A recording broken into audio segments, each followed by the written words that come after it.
My name is Aurora Sterling. I'm 29 years old, and 5 years ago, I left Cleveland and never looked back. I work as an elite restoration architect for a firm that saves skyscrapers other engineers gave up on. I wasn't just good at my job, I was essential. I solved structural problems other teams couldn't even explain. But tonight, sitting at this chaotic holiday table, none of that matters. To them, I'm still just a ghost. The air in the room is so thick with judgment, you could carve it. My mother is fussing over the centerpiece, her eyes sliding past me like I'm made of glass. My brother Tyler is already 3 beers deep, talking loudly about his empire. They think I'm here because I failed. They think I came back because I had nowhere else to go. They have no idea that in Chicago, I don't just solve problems. I build the skylines they only see in movies. And they definitely don't know that the foundation of this family is about to crack wide open. Before we see how this foundation cracks, drop a comment and let me know where you're listening from and what time it is for you right now. I'd love to know who's building their own life in our community. Thinking back, the decision to return wasn't made in a moment of weakness. It started with a phone call last week. I was standing in my office in Chicago, looking out at the city from the 42nd floor. My world is made of steel, glass, and precision. High-altitude silence. Down below, the traffic is just a hum, a reminder of the chaos I rose above. When my phone buzzed, the name on the screen felt like a glitch. "Mom, we hadn't spoken in nearly a year," I answered, expecting an emergency. Instead, I got a demand. "Aurora, you need to come home for Christmas. Tyler needs support. He's going through a transition." Not a question. Not a "how are you?" Just a summons. Tyler needs support. The golden child was stumbling again, and the spare part was needed to prop him up. I didn't say yes immediately. I looked around my office, at the blueprints for the restoration of the Tribune Tower, at the awards on my shelf. Then I looked at the peeling paint of my childhood home in my memory. I realized I needed to see it. I needed to see if the ghost still lived there. When I pulled into the driveway in Cleveland yesterday, the first thing that hit me was the smell. It wasn't nostalgia, it was stagnation. The house smelled like stale potpourri and dust that had settled for decades. The siding was gray, the porch light flickered, and the hedges were overgrown, choking the windows. It was the physical manifestation of giving up. I walked inside, and my mother didn't even hug me. She just pointed to the kitchen and said dinner would be ready in an hour. Then I went to put my bag in my old room. The door was open. But it wasn't my room anymore. My desk was gone. My bed was gone. In their place was a massive, ergonomic gaming chair, a whiteboard covered in scribbles, and boxes of cheap promotional merchandise. Tyler's Empire HQ, a sign on the door read. My brother, 32 years old, had colonized my space for his business. I found my father in the den. "Where am I sleeping?" I asked. He didn't look up from the TV. "Air mattress is in the closet. You can set it up in here." Tyler needs his creative space right now. He's on the verge of something big.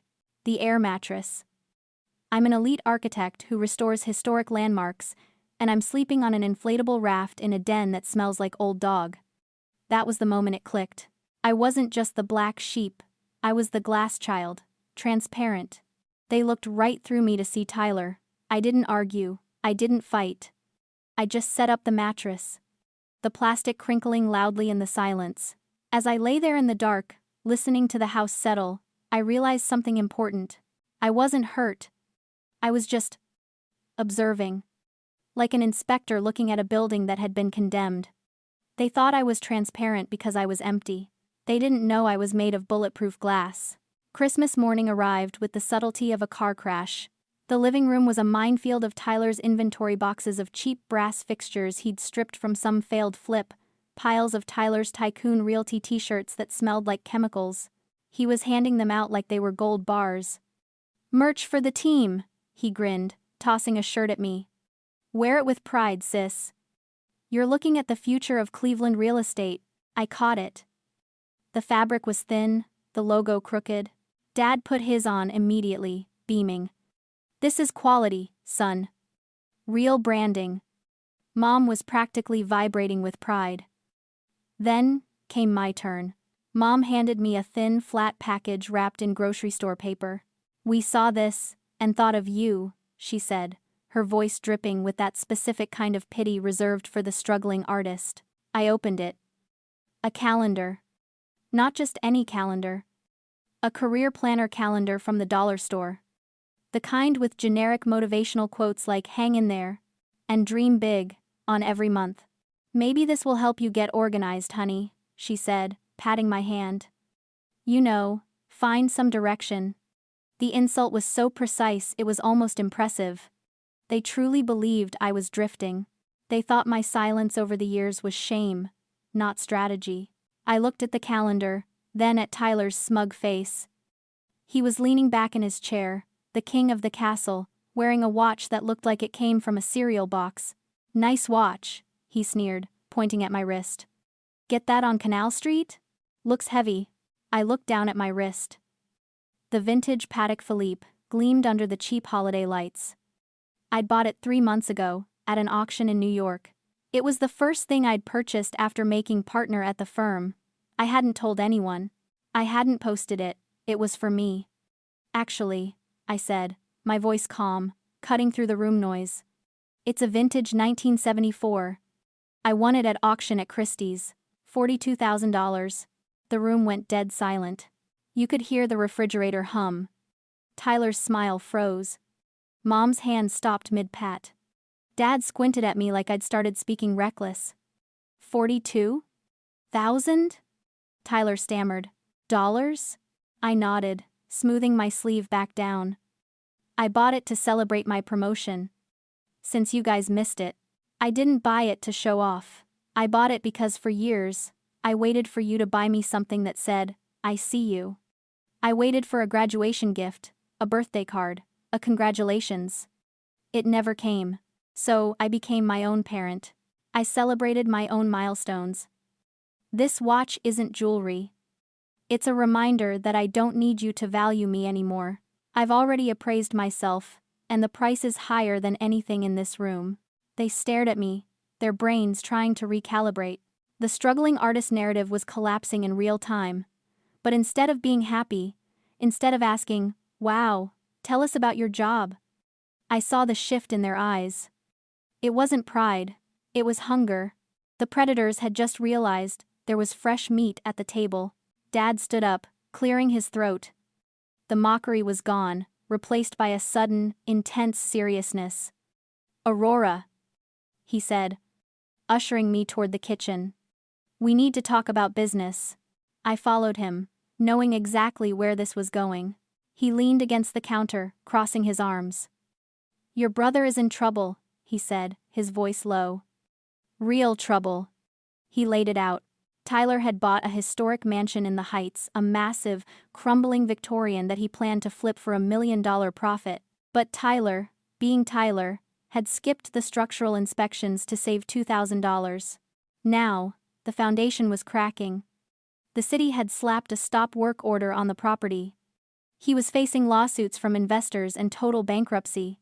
"He needs capital," Dad said. "A bridge loan. Just to pour the concrete and pay off the inspectors."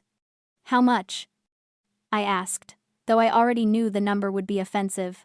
$450,000, Dad said, not even blinking. "It's a lot, I know. But once he flips it, he'll pay you back double." Mom had followed us in. She nodded vigorously. "You clearly have the money, Aurora. If you can buy watches like that, you can help family. It's your duty." Duty. The word hung in the air like smoke. They didn't ask. They expected.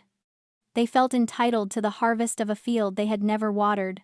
I looked at them, really looked at them. And I realized something profound. They don't love Tyler. They are protecting their own ego. If they admit Tyler is a failure, they have to admit their investment in him, the attention, the resources, the love they siphoned away from me, was a waste. They have to admit they bet on the wrong horse. They aren't asking me to save Tyler. They are asking me to pay to keep their delusion alive. They need my money to patch the hole in their own reality. "I restore foundations for a living," I said, my voice cold. "I know a sinkhole when I see one." I don't pour concrete into a bottomless pit. No. I'll think about it, I lied. I needed air. I needed to see this disaster for myself. I grabbed my keys and drove to the address Dad had mentioned. The mansion was impressive, from the street turrets, wraparound porch, the works.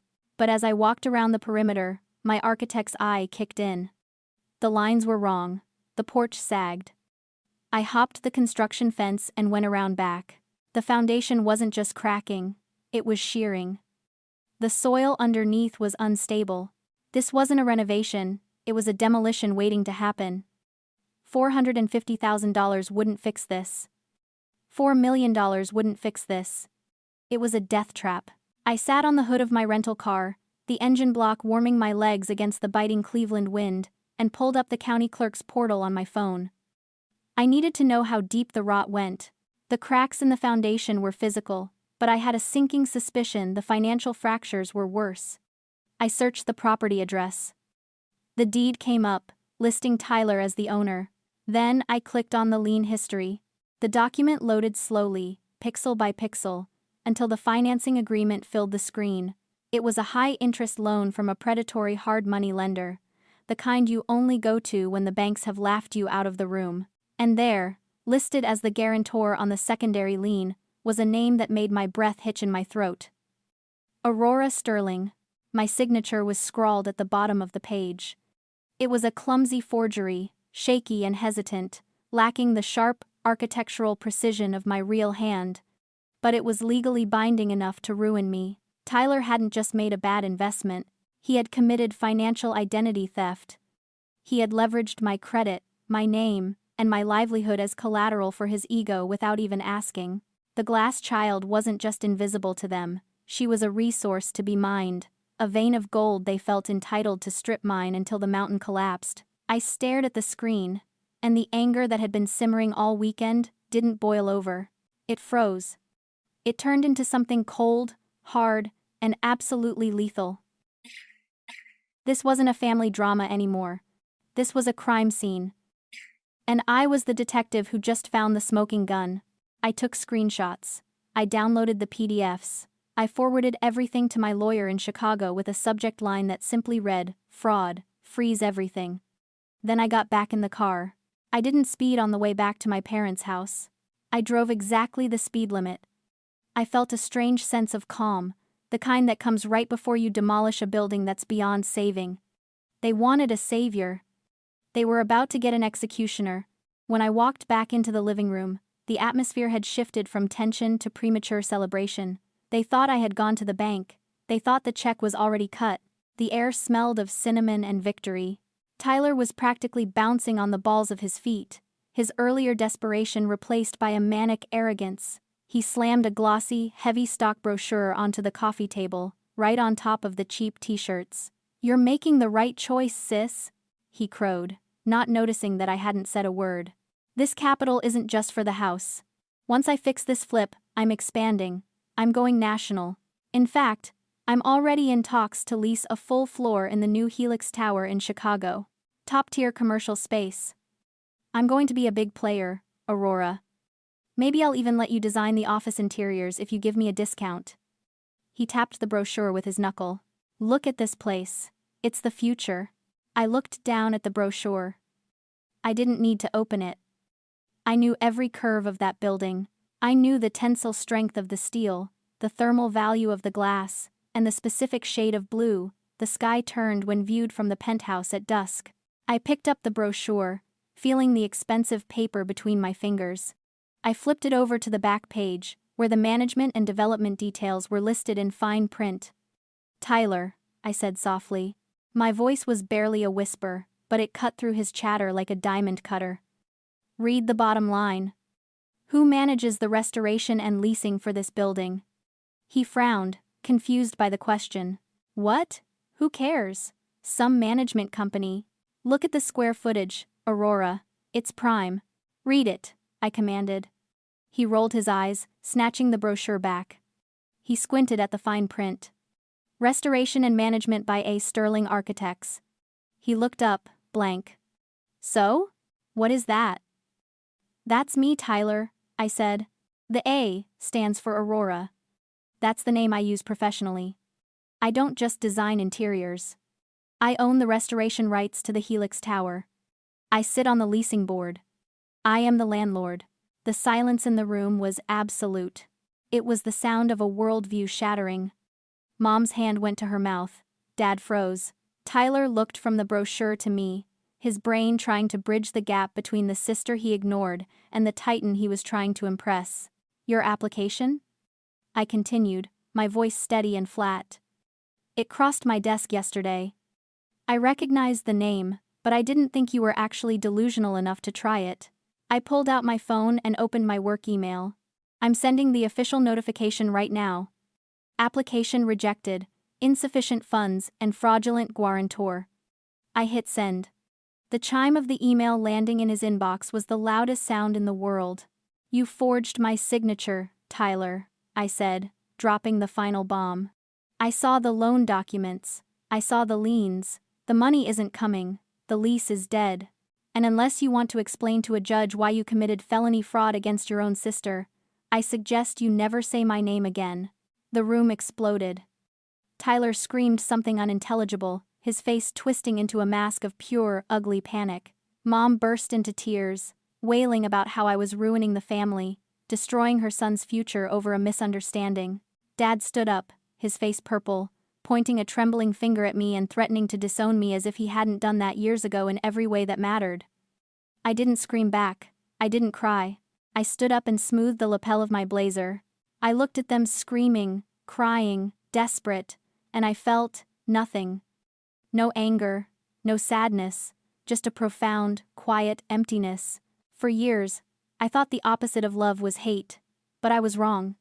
Hate is a connection. Anger is a connection. It means you still care what they think. It means they still have the power to hurt you. But indifference? Indifference is freedom. I watched them like I was watching a reality show with the volume muted. They were strangers. Loud, messy, frantic strangers who were drowning in a pool they had dug for themselves. I grabbed my bag. I'm leaving, I said, my voice cutting through the noise not because it was loud, but because it was final. The fraud investigation will take a few weeks. I suggest you get a lawyer. I didn't slam the door. I closed it quietly, the click of the latch, echoing like a period at the end of a long, terrible sentence. I stepped out into the crisp Cleveland winter air. It was cold, but it felt clean. I drove to the airport, returned the rental car, and flew home. Back in Chicago, standing in my finished office at the Helix Tower, the silence is different. It isn't the silence of being ignored. It's the silence of being untouchable. The city lights sprawl below me, a grid of endless possibility. My phone buzzed on the mahogany desk. Blocked numbers. Voicemails I would never listen to. I looked at my watch. It kept perfect time. Tyler was bankrupt. My parents were dealing with the fallout of their own enabling, facing the consequences I refused to pay for. And I was here. I didn't lose a family that day. I shed a dead weight. I built my own foundation, poured from sweat and steel, and unlike the house in the Heights, this one would never crack. If you've ever had to build your own foundation because the one you were given was cracked, hit that subscribe button. Tell me in the comments, what's the one thing you bought for yourself that proved you made it? I read every single story.